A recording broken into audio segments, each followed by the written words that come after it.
किसी विरोधी को कोई ऐसा अवसर न मिले जिससे जन धन की कहीं हानि हो। पूरे देश के प्रति प्रत्येक नागरिक का दायित्व बनता है कि देश पहला। हम देश के आन बान और शान के साथ किसी को भी खिलवाड़ नहीं करने देंगे।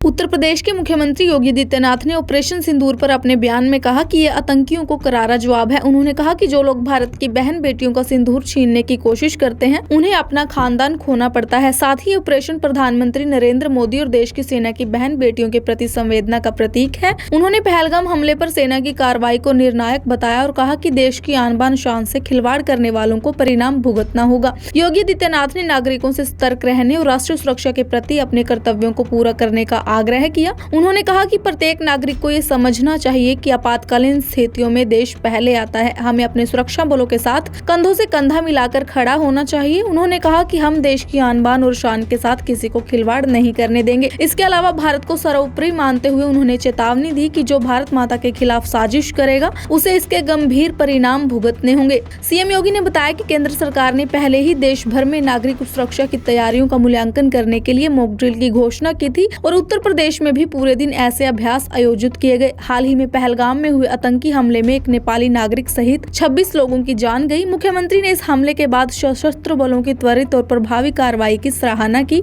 और उत्तर प्रदेश की जनता की ओर से भारतीय सेना, वायुसेना और नौसेना का आभार व्यक्त किया। उन्होंने कहा कि हमारे बहादुर जवानों की प्रतिक्रिया गर्व की बात है। मैं प्रधानमंत्री नरेंद्र मोदी को उनके दृढ़ नेतृत्व के लिए सलाम करता हूँ। ये नया भारत है जो हर दुस्साहस का मुंहतोड़ जवाब देता है। वहीं लखनऊ के रिजर्व पुलिस लाइन में आयोजित मॉक ड्रिल में मुख्यमंत्री ने स्वयं भाग लिया। इस अभ्यास में सायरन बजने पर ब्लैकआउट किया गया, नागरिकों को सुरक्षित स्थानों पर पहुंचाया गया और घायलों को प्राथमिक उपचार दिया गया। फायर ब्रिगेड, चिकित्सा कर्मियों और राहत दलों ने मिलकर लोगों की मदद की। इस अभ्यास का उद्देश्य लोगों को आपातकालीन स्थितियों में सही कदम उठाने की जानकारी देना था, जो राष्ट्र की सुरक्षा के लिए अत्यंत आवश्यक है। आपात स्थितियों में नागरिक कर्तव्य क्या होने चाहिए,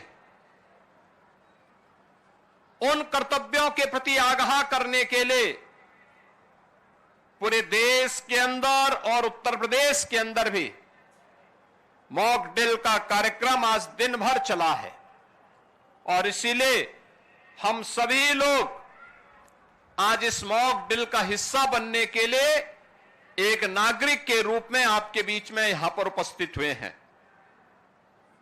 हमें भी अपने कर्तव्यों को समझना होगा।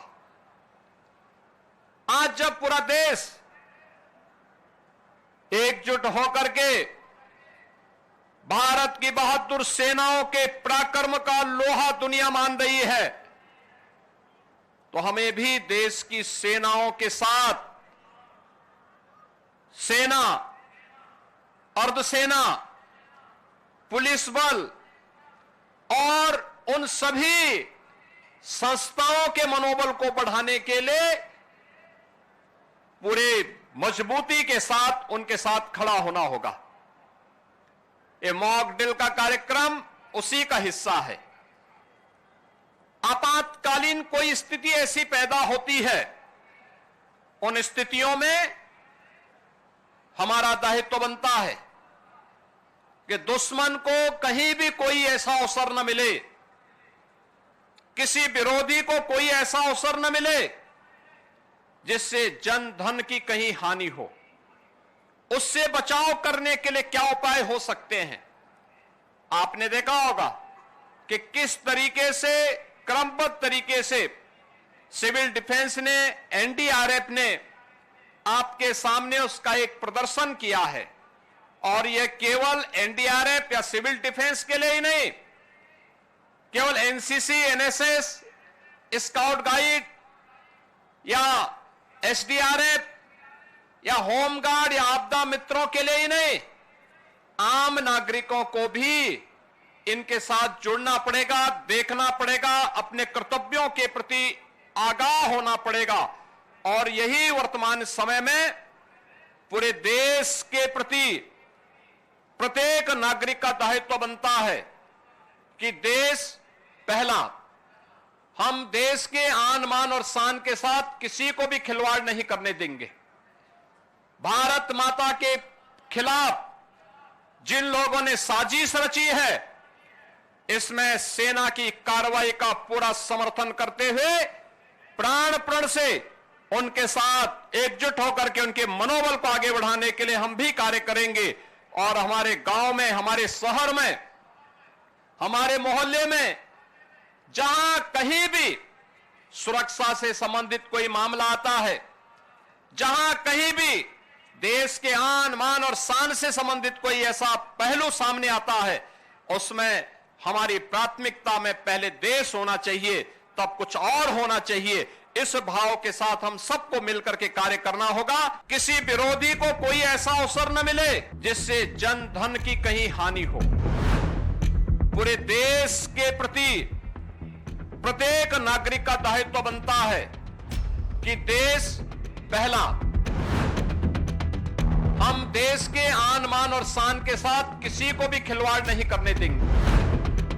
उत्तर प्रदेश के मुख्यमंत्री योगी आदित्यनाथ ने ऑपरेशन सिंदूर पर अपने बयान में कहा कि ये आतंकियों को करारा जवाब है। उन्होंने कहा कि जो लोग भारत की बहन बेटियों का सिंदूर छीनने की कोशिश करते हैं, उन्हें अपना खानदान खोना पड़ता है। साथ ही ऑपरेशन प्रधानमंत्री नरेंद्र मोदी और देश की सेना की बहन बेटियों के प्रति संवेदना का प्रतीक है। उन्होंने पहलगाम हमले पर सेना की कार्रवाई को निर्णायक बताया और कहा कि देश की आन बान शान से खिलवाड़ करने वालों को परिणाम भुगतना होगा। योगी आदित्यनाथ ने नागरिकों से सतर्क रहने और राष्ट्रीय सुरक्षा के प्रति अपने कर्तव्यों को पूरा करने का आग्रह किया। उन्होंने कहा कि प्रत्येक नागरिक को ये समझना चाहिए कि आपातकालीन स्थितियों में देश पहले आता है। हमें अपने सुरक्षा बलों के साथ कंधों से कंधा मिलाकर खड़ा होना चाहिए। उन्होंने कहा कि हम देश की आन बान और शान के साथ किसी को खिलवाड़ नहीं करने देंगे। इसके अलावा भारत को सर्वोपरि मानते हुए उन्होंने चेतावनी दी कि जो भारत माता के खिलाफ साजिश करेगा, उसे इसके गंभीर परिणाम भुगतने होंगे। सीएम योगी ने बताया कि केंद्र सरकार ने पहले ही देश भर में नागरिक सुरक्षा की तैयारियों का मूल्यांकन करने के लिए मॉक ड्रिल की घोषणा की थी और उत्तर प्रदेश में भी पूरे दिन ऐसे अभ्यास आयोजित किए गए। हाल ही में पहलगाम में हुए आतंकी हमले में एक नेपाली नागरिक सहित 26 लोगों की जान गई। मुख्यमंत्री ने इस हमले के बाद सशस्त्र बलों की त्वरित और प्रभावी कार्रवाई की सराहना की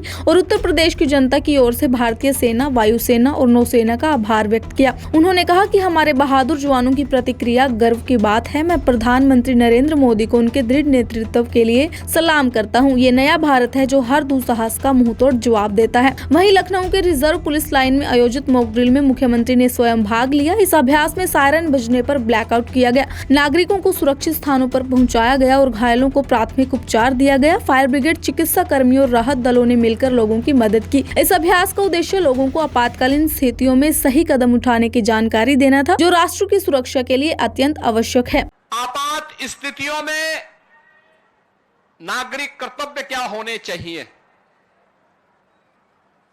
उन कर्तव्यों के प्रति आगाह करने के लिए पूरे देश के अंदर और उत्तर प्रदेश के अंदर भी मॉक ड्रिल का कार्यक्रम आज दिन भर चला है।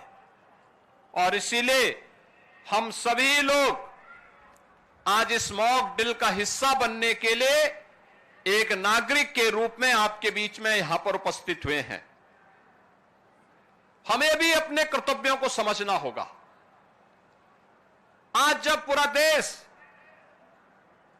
एकजुट होकर के भारत की बहादुर सेनाओं के पराक्रम का लोहा दुनिया मान रही है, तो हमें भी देश की सेनाओं के साथ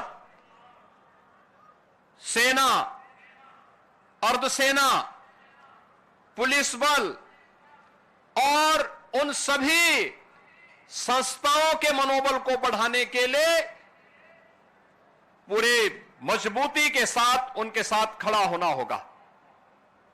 ये मॉक ड्रिल का कार्यक्रम उसी का हिस्सा है। आपातकालीन कोई स्थिति ऐसी पैदा होती है, उन स्थितियों में हमारा दायित्व बनता है कि दुश्मन को कहीं भी कोई ऐसा अवसर न मिले, किसी विरोधी को कोई ऐसा अवसर न मिले जिससे जन धन की कहीं हानि हो। उससे बचाव करने के लिए क्या उपाय हो सकते हैं। आपने देखा होगा कि किस तरीके से, क्रमबद्ध तरीके से सिविल डिफेंस ने, एनडीआरएफ ने आपके सामने उसका एक प्रदर्शन किया है। और यह केवल एनडीआरएफ या सिविल डिफेंस के लिए ही नहीं, केवल एनसीसी, एनएसएस, स्काउट गाइड या एसडीआरएफ या होमगार्ड या आपदा मित्रों के लिए ही नहीं, आम नागरिकों को भी इनके साथ जुड़ना पड़ेगा, देखना पड़ेगा, अपने कर्तव्यों के प्रति आगाह होना पड़ेगा। और यही वर्तमान समय में पूरे देश के प्रति प्रत्येक नागरिक का दायित्व बनता है कि देश पहला। हम देश के आन मान और शान के साथ किसी को भी खिलवाड़ नहीं करने देंगे। भारत माता के खिलाफ जिन लोगों ने साजिश रची है, इसमें सेना की कार्रवाई का पूरा समर्थन करते हुए प्राण प्रण से उनके साथ एकजुट होकर के उनके मनोबल को आगे बढ़ाने के लिए हम भी कार्य करेंगे। और हमारे गांव में, हमारे शहर में, हमारे मोहल्ले में जहां कहीं भी सुरक्षा से संबंधित कोई मामला आता है, जहां कहीं भी देश के आन मान और शान से संबंधित कोई ऐसा पहलू सामने आता है, उसमें हमारी प्राथमिकता में पहले देश होना चाहिए, तब कुछ और होना चाहिए। इस भाव के साथ हम सबको मिलकर के कार्य करना होगा।